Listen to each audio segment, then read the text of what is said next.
성선설, 성악설.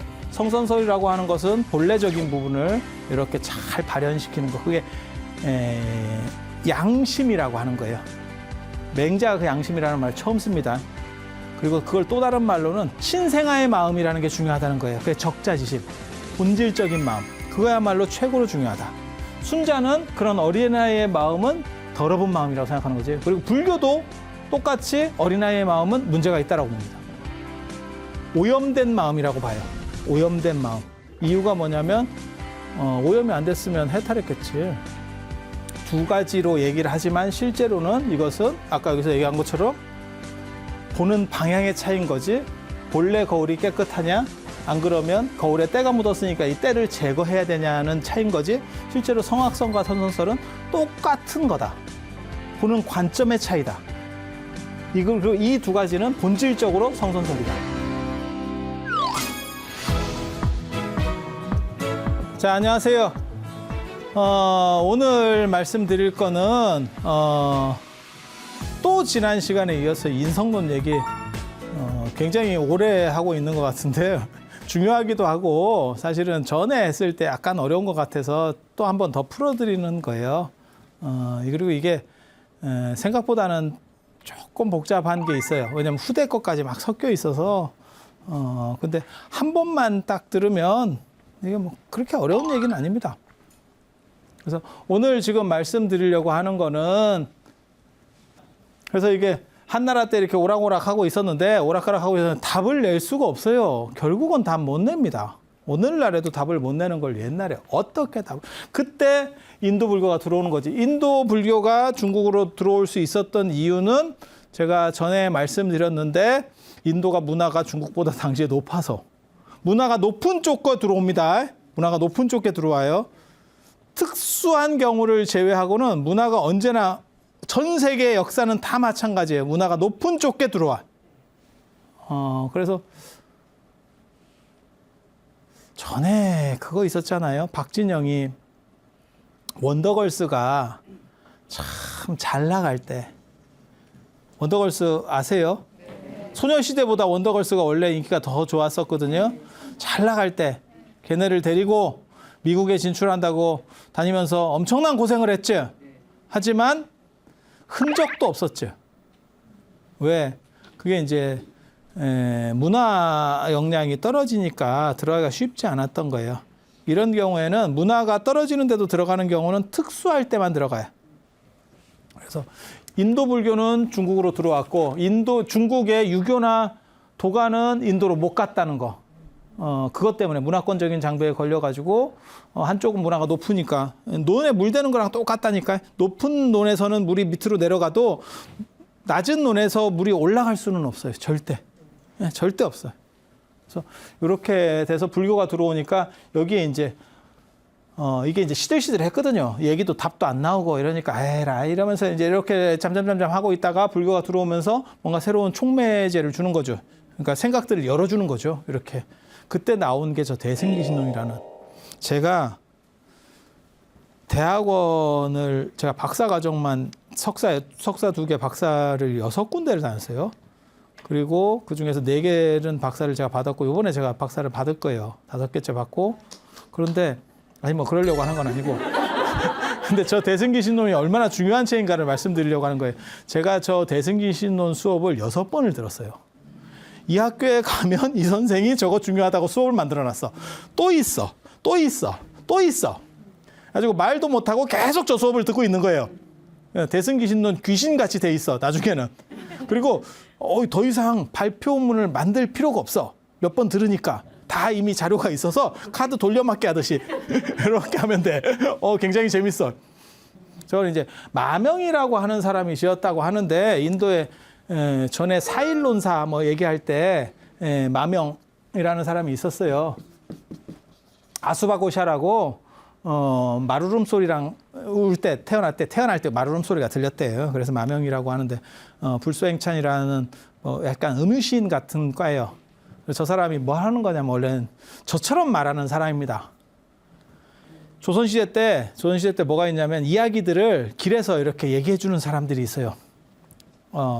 아주 재밌게 약을 팔아가지고 거기서 이제 몇 푼씩 이렇게 해갖고 먹고 사는 사람들이 있어. 근데 원래 불교가 종교 전통이고 약간 근엄하니까 그런 식으로 가는 거고요. 저희 같은 사람들은 옛날에 당나라나 수나라 때 이런 불교가 번성할 때는요, 동네마다 다니면서 저희 같은 사람들이 있었어요. 그래서 이렇게 그림 같은 것까지 아예 가지고 다녀요. 구연동화 하듯이. 그래서 이야기들을 막 풀어주는 거예요. 그러면 사람들이 재밌어야 돼. 옛날이나 지금이나 재미없으면 안 들어요. 잠깐은 듣지. 근데 재미없는 걸 어떻게 2시간씩 듣고 있어. 이게 재밌어요. 불교가 들어오면서 이제 대승기신론 요 책이 이제 만들어지는데 이게 마명이라고 하는 이 사람이 그렇게 속강을 하던 사람이에요. 내나 부처님 일대기 같은 걸 막 이렇게 또 다니면서 약을 팔고 뭐 이렇게 어떻게 보면 다단계는 아닌데 사람들을 이렇게 구름같이 끌고 다니면서 그게 잘 살려내는 사람이 있거든. 말을 해도 똑같은 스토리를 해도요 말을 굉장히 잘 살려낸. 그 저한테 누가 그러더라고요. 꼭 본 것처럼 말한다. 자는 본 것처럼 말한다. 그러면 그래야 재밌지. 그렇다 하더라. 그럼 누가 뭐냐. 인생이 다 그렇지. 인생이 다 그렇지. 그래서 이 양반이 그렇게 하는데 이 대승기신론은 이 양반이 쓴 책은 아니에요. 저는 어렸을 때 대승기신론을 제가 한 20살인가 그 전에인가 고등학생 때인가 봤는데 딱 보는 순간 슬퍼요. 또 대승기신론이 무슨 책이냐면 대승의 믿음을 일으키는 논 이렇게 돼 있는 거예요. 대승의 믿음을 일으키는 책 뭐 이런 건데 내용은 뭐 신앙적인 게 전혀 없어요.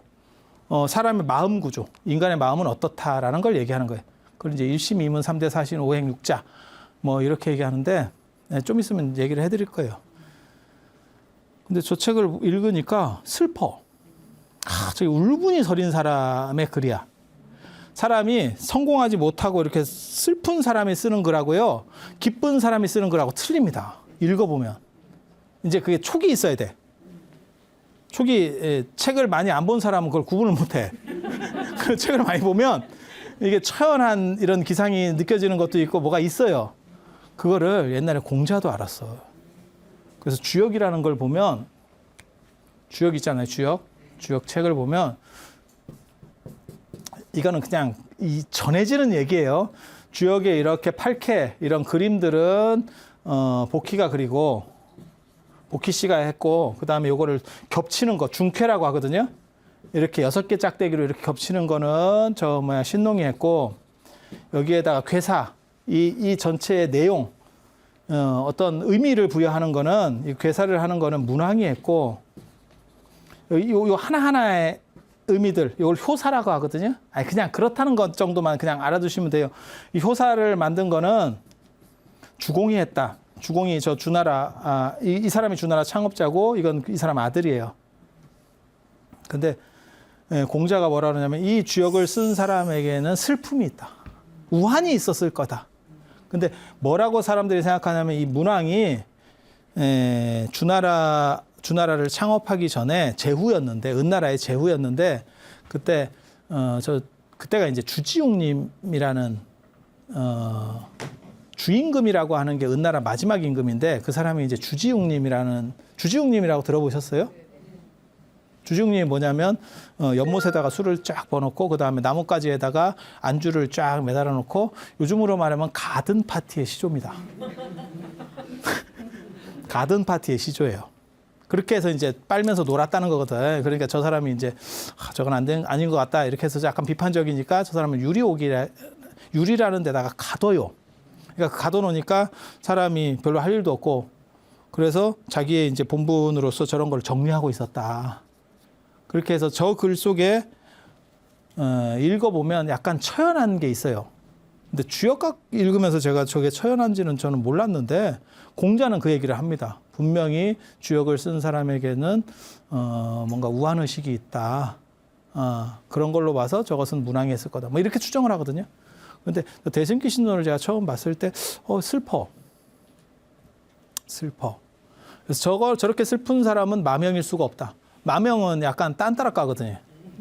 속강하는 사람들이 대부분 약간 자기 에너지가 많은 사람이에요. 에너지가 안 많으면 이게 재밌게 전달을 못 합니다. 일단은 내 에너지가 많아야 돼요. 그리고 이게 사람들하고 이 관계라고 하는 게 굉장히 중요하거든요, 사실. 그리고 듣는 사람들이 어떠냐도 굉장히 중요해요. 그래서 듣는 사람들이, 그러니까 이렇게 수업을, 대중 수업을 해도요, 낮에 하는 거하고 밤에 하는 거 또 틀립니다. 그리고 밤에 또 그냥 멀쩡하게 별로 할 일 없다가 밤에 오는 사람들이 많으면 그나마 좀 낫고, 직장인들이 직장에서 시달리고 나서 밤에 오시면요, 이 부담이 굉장히 힘듭니다. 이게 어깨를 누릅니다. 그거를 뒤집어서 확 해줘야 이 사람들 반응이 나옵니다. 그러니까 2배 힘듭니다. 정확하게 말하면 낮에보다 한 2배에서 2.5배 정도 힘듭니다. 그걸 내가 못 끌고 가면 내가 오히려 이 사람들한테 눌려요. 그래서 저 마명이라고 하는 사람은 약간 이렇게 에너지가 많은 사람이거든요. 그래서 슬픈 사람이 누굴까? 이걸 번역한 사람을 진제라고 얘기해요. 보통 마명이 짓고 진제가 했다. 진제가 번역했다. 진제가 바라말타라고 하는 인도 사람입니다.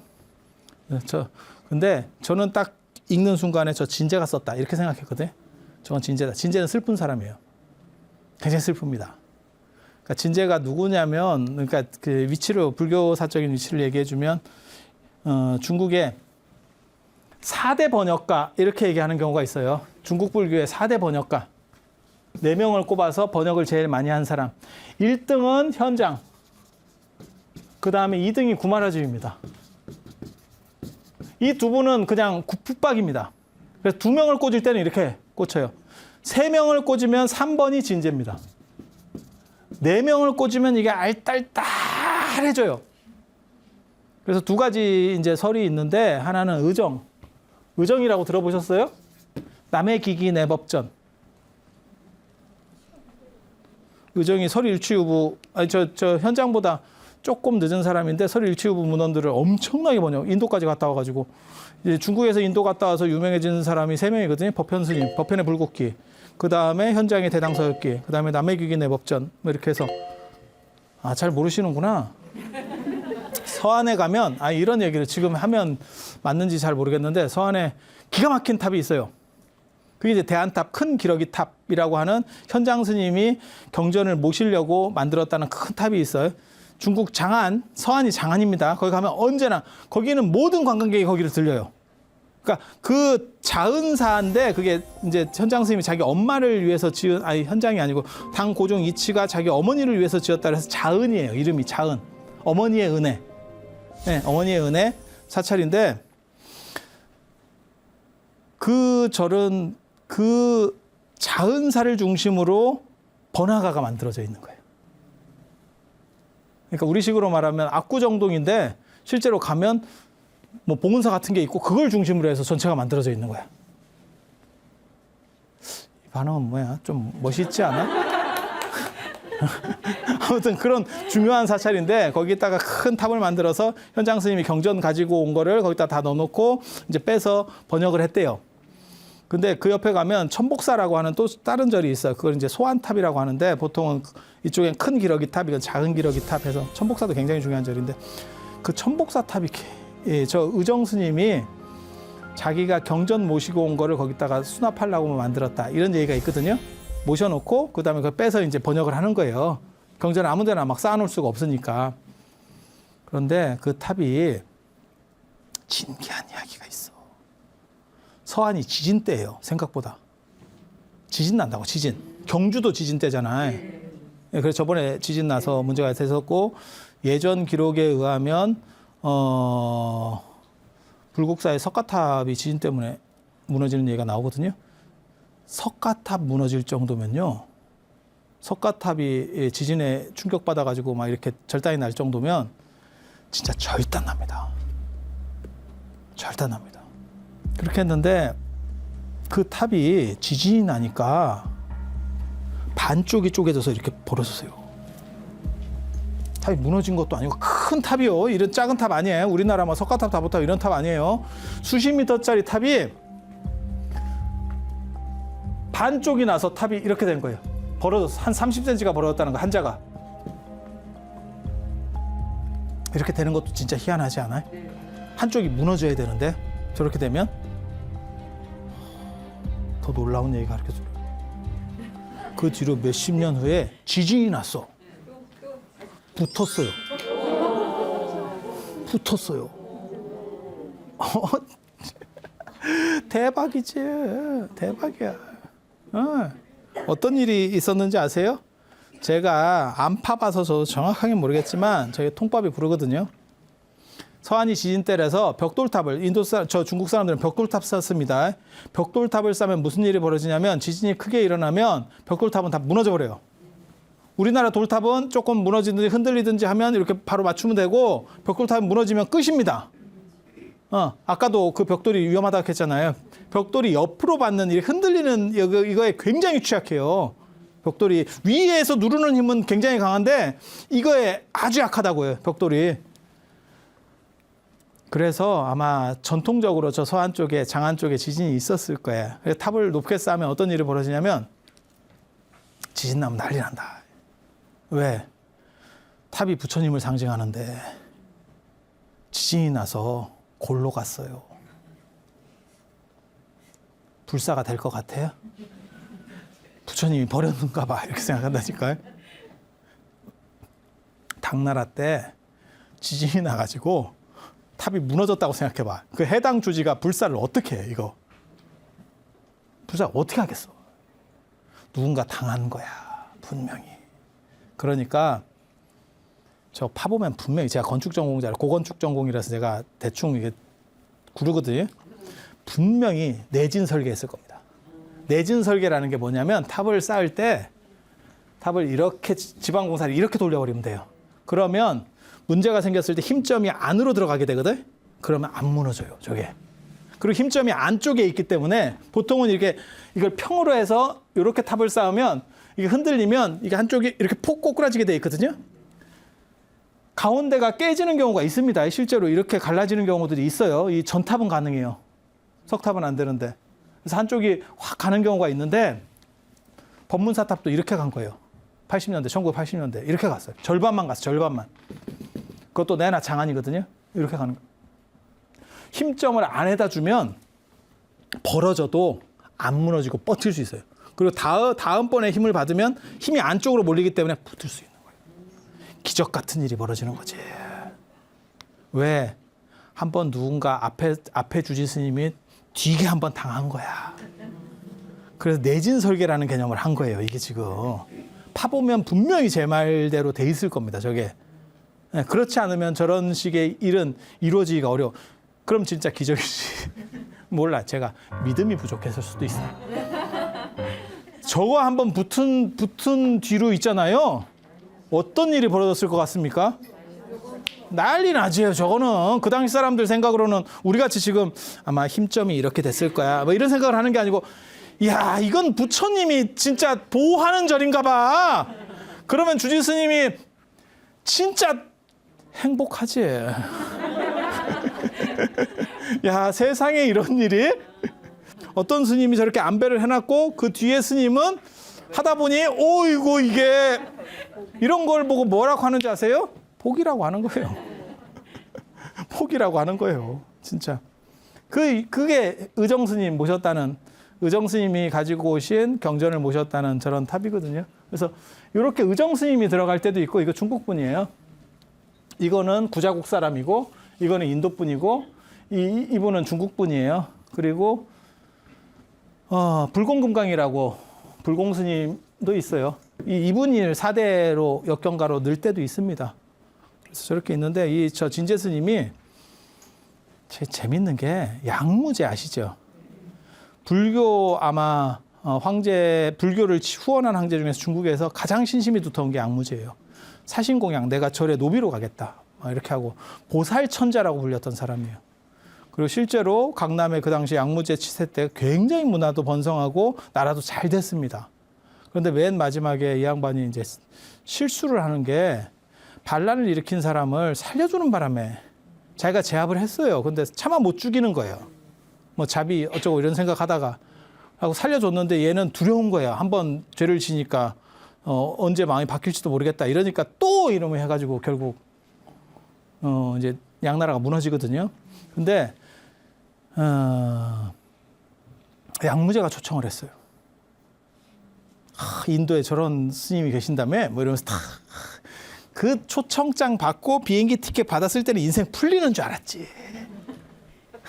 이건 뭐 이제 드디어 나를 알아주는 거야. 내 세상에 온 거야. 이래가지고 딱 중국으로 갔는데 양나라가 망했어요. 인생이 거기서부터 꼬이기 시작하는 거야. 가기 전에 망했으면 안 갔지 내가.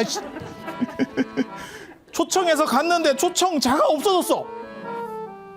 그러면 말도 안 통하고 이거 어떡한데? 게다가 나라가 망했다는 거는 혼란이 지금같이 무슨 뭐 국가가 딱 대통령이 바뀌고 바로 정권 이양하고 이런 게 아니에요. 계속 혼란기가 있잖아요. 그거를 내가 살아나가야 된다는 뜻이에요.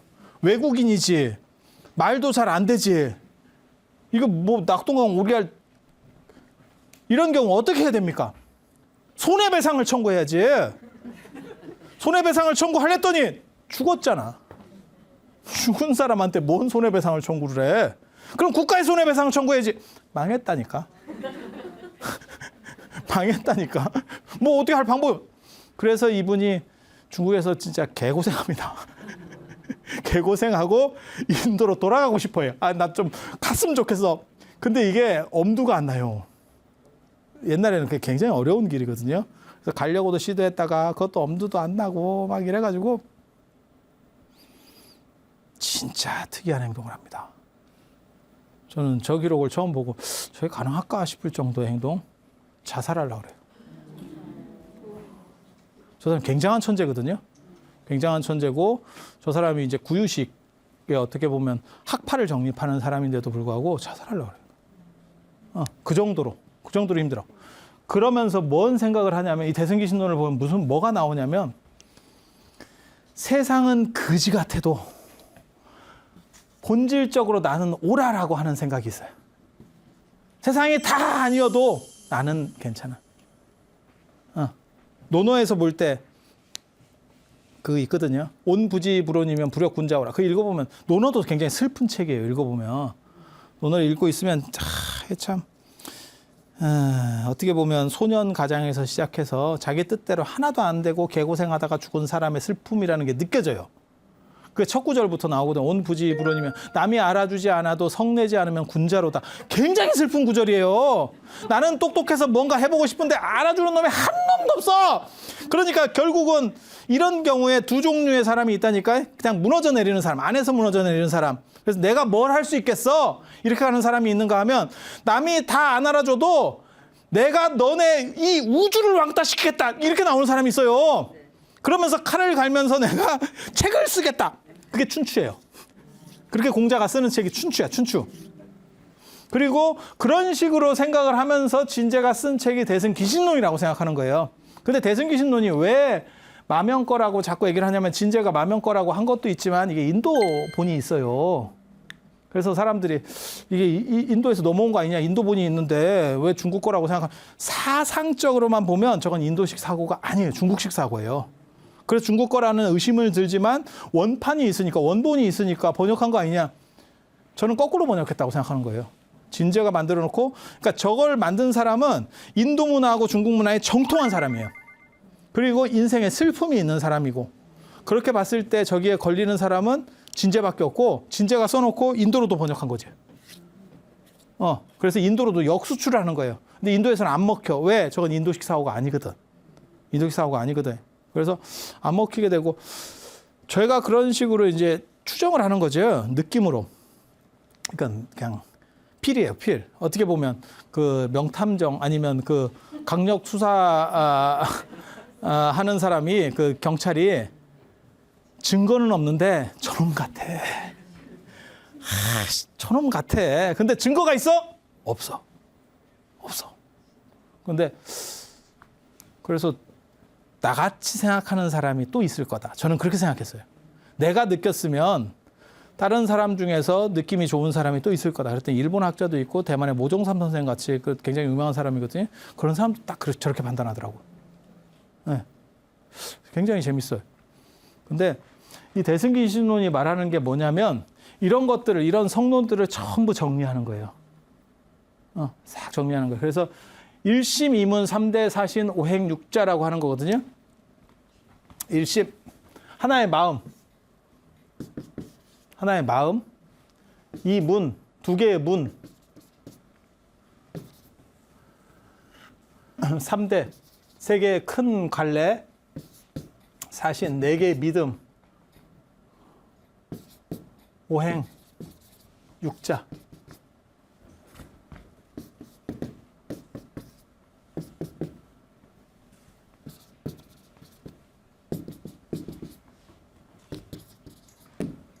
그래서 한 마음이 인간의 한 마음이고 그 마음은 두 가지의 양면성이 있대. 하나는 진여문, 본질적인 저런 마음. 그 다음에 하나는 생멸문, 즉 현상적인 마음.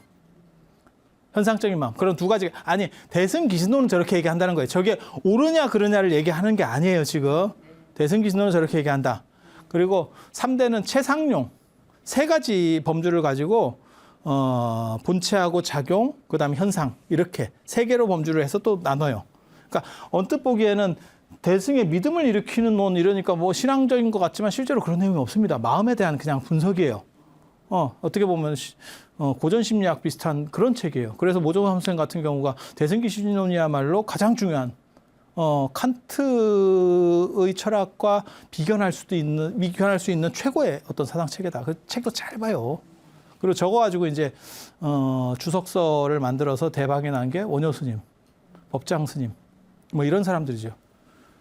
그리고 이제 사신이라는 건 뭐냐면 네 가지를 믿어라. 그게 불법승하고 진여, 그러니까는 진리, 본질을 믿어라. 불법승을 믿고 진리를 믿어라.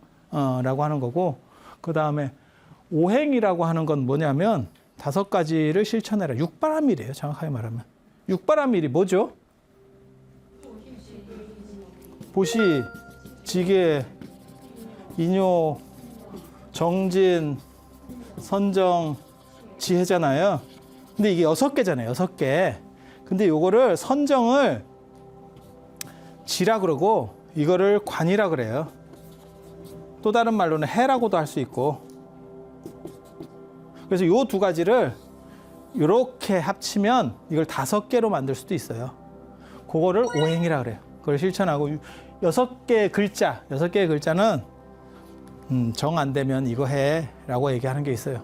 뭘까요? 6개의 글자. 나무 아미타불. 나무 아미타불. 6글자. 그래서 마음에 대해서 분석을 쭉 하고 그리고 그것들이 잘 안 되면 이런 방식도 있어라고 말하는 그런 구조의 책이에요. 굉장히 중요한 책입니다. 이게 만들어짐으로 인해서 거의 인성론사가 끝납니다. 그리고 이걸 바탕으로 해서 나중에 천태, 화엄, 선이라고 하는 게 정립된다고, 이론적으로 정립된다고 생각하시면 돼요. 그리고 사람들이 잘 모르는 사람들이 자꾸 무슨 생각을 하냐면 수행이라는 건 그냥 대빨이나 머리 박고 하면 되는 거 아니냐? 아니에요. 이론과 목적이 뚜렷하고 그 다음에 수행을 했을 때 그 목표에 도달하는 거예요. 그러니까 이론 구조를 이해하고 그 다음에 실천이 중요한 거지 그냥 실천만 갖다 박는다 그래서 되는 게 아닙니다. 제가 그런 얘기 하는데 그것도 있었잖아요. 속도보다는 방향이 중요하다. 그런 얘기 있었잖아요. 똑같은 거예요. 열심히 노력하면 방향이 잘못되면요. 오히려 본질에서 멀어집니다. 내가 여기서 부산을 가야 되면 방향이 중요하면 방향만 맞추면 느리더라도 어느 순간에 가는데 방향이 잘못되면요. 이북으로 갑니다. 이북으로 갑니다. 열심히 간다고 중요한 게 아니에요. 그래서 목적과 비전이라고 하는 것, 무엇을 해야 된다라고 하는 개념이 뚜렷하게 서야 되고 그 다음에 그것을 실천할 수 있는 실천력이라는 게 중요한 거지 이게 실천만 해서 되는 사건은 아니에요. 물론 나중에는 이제 지행합일 문제가 나옵니다. 그러니까 아는 것과 실천이 일치되는 이제 그런 얘기가 나오는데 초반에는 거기까지 안 나와요. 그리고 제일 중요한 얘기를 하나 더 해드리면 열애장 개념이거든. 열애장. 열애가 숨어 있다. 대승불교에서는 모든 사람이 이제 저 인성론 얘기를 계속 하는 거예요. 대승불교에서는 모든 사람이 언젠가는 붓다가 된다라고 하는 게 기본 전제입니다. 그리고 지금 되는 건 아니지만 그 열애의 가능성이 지금 존재하고 있는 거예요. 그걸 열애의 장이라고 합니다. 열애의 장. 씨앗이 있어, 씨앗이. 이게 소나무 씨앗이야. 소나무 씨앗에 소나무가 들어있나? 소나무에 가능성만 있나? 소나무가 들어있으면 소나무를 이렇게 씨앗을 쪼개면 뭔가 형태가 있어야 되는데 그건 없죠. 하지만 가능성이 있으니까 잘 키우면 소나무가 되는 거죠. 그죠? 그게 열애장이에요. 가능성만 있다, 원래는. 그런데 중국 사람들은 어떻게 생각했냐면 그 소나무는 유한적인 거고 이게 붓다라면 이거는 완전성이기 때문에 가능성이 아니고 실체로 들어있어야 된다. 가능성만 가지면 붓다가 못 될 수도 있잖아요. 실체로 들어있어야 된다. 왜냐하면 붓다는 완전성이기 때문에, 소나무는 불완전성이기 때문에 가능성으로도 있을 수 있지만 중국 사람들은 그렇게 생각하는 거예요. 붓다라고 하는 완전성은 지금도 상속하고 있어야 된다. 내가 불완전한 상황이라도 어떤 부분에서 상속하고 있어야 된다. 그래서 실체 개념을 갖다 쓰는 게 이 성입니다. 이 성자는 이게 실체라는 게 뜻이에요. 실체. 근데 여기서는 뭐냐면 이거는 약간 작업가설적 개념이에요. 열애장은 열애의 가능성이 존재하는, 당신은 지금 붓다는 아니지만 나중에 붓다가 될 가능성이 있는, 그리고 그런 사람을 보살이라고 하는데 중국 사람들은 그 정도에서 만족하지 않아요. 그것이 완전성이라면 지금도 완전한 존재로 존재하고 있어야 돼. 불완전 속에 감싸 있더라도 마치 구름에 가려워 있는 태양처럼 이렇게 생각을 하는 거예요. 그리고 그 태양은 구름에 가려워질 수가 없어. 그러니까 그것은 완전성으로 있고 본질적이어야 되고 실체여야 돼. 그게 성이에요. 그래서 보성론을 나중에 바수반두 세친이 쓴 보성론을 이렇게 손을 봐가지고 구경일승 보성론을 불성론으로 바꿔요. 중국 사람들이. 그리고 중국에는 실체 개념이 있어요. 그러니까 실체적인 내게 있으니까 나중에 선에서 그 실체를 내가 딱 발견하면 도노. 가능성만 있으면 그건 발견 대상이 아니에요. 그건 계속 쌓아서 탈각시켜서 완성을 시켜야 되는 거고 나무를 키워가는 그런 개념인 거고 약간 다릅니다. 이거 조금 어려울 수 있는데 나중에 선 얘기할 때 이 얘기를 또 화엄이나 선 얘기할 때 계속 할 거예요. 계속 할 거예요. 그리고 처음 들으면 뭐든지 어려워. 근데 귀가 씻기면 나중에는 그런갑다 이렇게 돼요. 그래서 열애장이라는 개념하고 불성이라는 개념은 달라요. 근데 불성으로 실체화시킨 뒤에 저것을 이렇게 낼름 받아먹는 게 화엄종, 천태종, 그 다음에 선이에요. 특히 선이 이제 그렇게 받아먹는 거지. 그래서 선에 대한 이야기를 결국은 나중에 선에 대한 이야기를 또 할 수밖에 없거든요. 그래서 그런 거 하다 보면 저게 계속 반복돼요. 그리고 저 철학적 문제가 계속 유전해. 그런데 충격이 어떻게 보면 운석이 떨어져서 몰라 공룡이 어떻게 멸망했는지 난 모르겠지만 그 전통적인 설 중에 하나가 운석 충동설이니까 운석이 충돌해서 저런 식으로 인간은 선하다라고 하는 생각을 한 방에 날리는 사건이 벌어져요. 인간이 진짜 선해? 라는 그게 160년 전에 있었던 대규모의 운석 충돌입니다. 그게 뭔지 아세요? 다윈의 종의 구원. 진화론. 인간은 상태가 좋은 게 아니고 선이 아니었고 인간은 짐승에서부터 진화한 거예요. 어떻게 보면 단세포에서부터 진화한 거예요. 거기에 선이 있느냐? 본질적인 선이 존재할 수 있느냐? 라는 문제를 제기하게 되는 거예요. 그건 기독교에도 엄청난 충격, 모든 종교에 충격을 던지는 게 그래서 기독교에서는 다윈을 원숭이같이 그리는 거예요. 계속 복수를 하는 거죠. 다윈에게. 진화론은 인간의 본질적 선에 대해서 그것은 구라야라고 얘기를 하는 거예요. 그리고 그 구라야라고 하는 부분을 바탕으로 해서 구라인데 왜 인간들에게는 선이 있느냐? 그것은 종족 보존을 위한 사실은 속임수다. 선이 아니고. 라고 하는 게 리차드 도긴슨의 이기적 유전자 같은 책이에요. 현대에서 굉장한 충격들을 주는 책들이거든요. 그래서 거기에 과연 저것들이 살아남을 수 있느냐라는 게 굉장히 재밌습니다. 저는 선불교 전공자로서 저 답을 이미 찾았습니다. 어떻게 하면 저게 된다라는 게 답이 다 있어. 단 사람들이 나한테 잘 안 물어봐. 근데 불성이나 본래 면목이나 주인공이나 이런 걸 찾아서는 진화론하고 충돌합니다. 그리고 진화론하고 충돌하면 대책이 없어요. 대책이 없어. 신이 만들어가지고 원래부터 선해요 라고 하면 답이 있는데 진화론은 그게 아니잖아요. 우리는 그냥 진짜 너무너무 미약한 그런 세포들이 이렇게 자기 분열하다가 이렇게 우연찮게 돌연변이가 돼서 지금 이렇게 온 거고 그 과정에서는 뭐가 존재하느냐?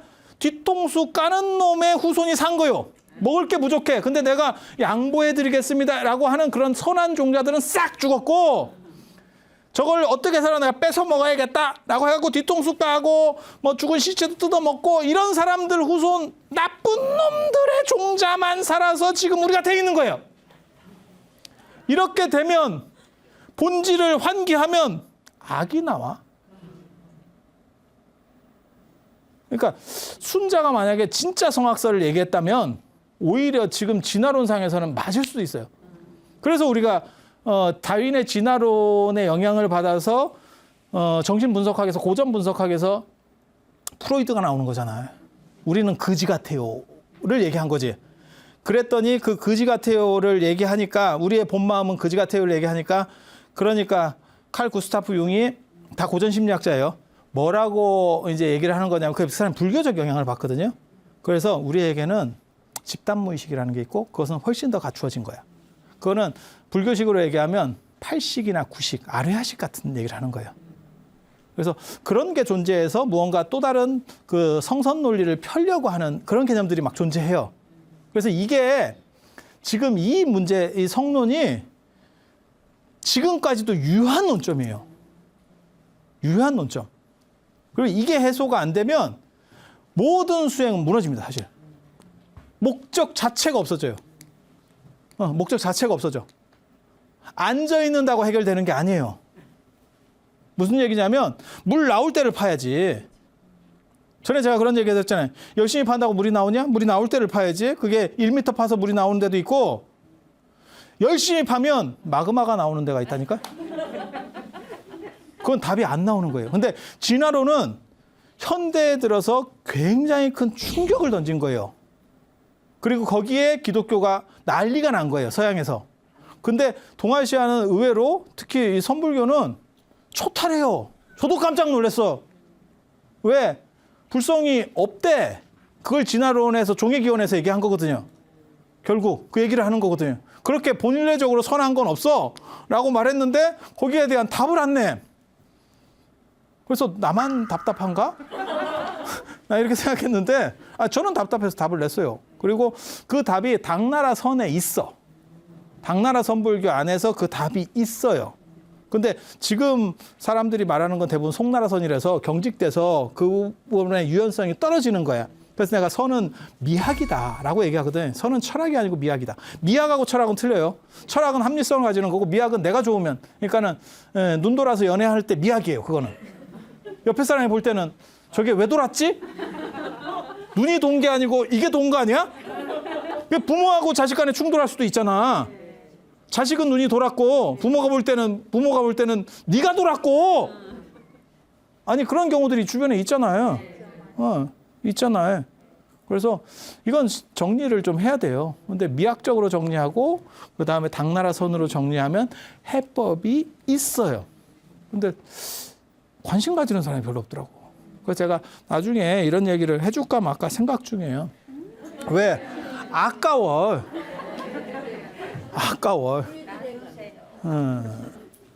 그래도 오늘은 안 할 거예요. 왜냐하면 시간이 다 됐으니까요.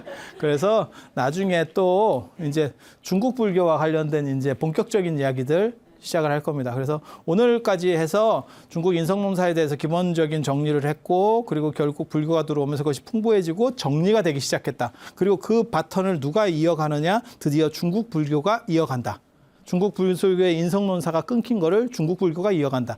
그리고 그 중국 불교를 나중에 이제 얘기하겠지만, 그 중국 인성논사가 아직도 안 끝난 상황에서 그 바턴을 누가 잇냐면 주자하고 양명학이라는 게 또 이어가요. 그래서 중국은 춘추 시대부터 시작된 인성론이 최근까지도 계속 그 얘기만 하고 있었던 거예요. 그 얘기만. 그래서 그 이야기들을 해드릴 수 있도록 하겠습니다. 자, 그러면 오늘 이상 마치고 다음 시간에 또 건강하게 뵐 수 있도록 그렇게 하겠습니다. 자, 감사합니다.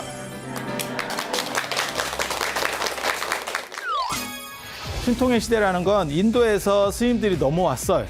그런데 말이 안 됩니다. 무슨 뭐 전도를 한다고 왔는데 이 말도 안 되고 문화도 다르고, 그러니까 어필하기가 상당히 어려운 거예요. 이런 시절에 어필할 수 있는 방법이 뭐냐면 딱 봤을 때 비주얼로 먹어주는 거죠. 비주얼적인 게 제일 먼저 차지하는 거고, 비주얼만 가지고는 다 뜯어 먹을 수가 없어요. 이건 어느 정도 지나면 서로 뭔가 이렇게 교감이라는 게 있어야 될 거 아니에요. 그래서 그렇게 외연이 넓게 하는 게 뭐냐면 첫 번째 신통의 시대라고 하는 거예요. 그러니까 신통을 보여줘요. 여러 전도사들이 왔었고, 그 전도승들이 대부분 신통이나 이적이나 안 그러면 또 다른 어떤 특이점으로다가 어필하던 시대. 네, 불교를 잘 모르니까 우리는 뭔가 좀 달라요. 이걸로 계속 어필하던 게 신통의 시대. 그 다음에 또 특수성에 대한 것들, 인도에서 중국으로 넘어오는 못 넘어오는 것들, 그 다음에 넘어온 것들, 이런 이야기들을 이제 계속 해드릴 겁니다. 사찰로 들어서면 마음이 포근해집니다. 힘들었던 기억은 내려놓고 나를 찾는 시간을 가져봅니다. 나를 위한 행복 여행 템플스테이로 당신을 초대합니다.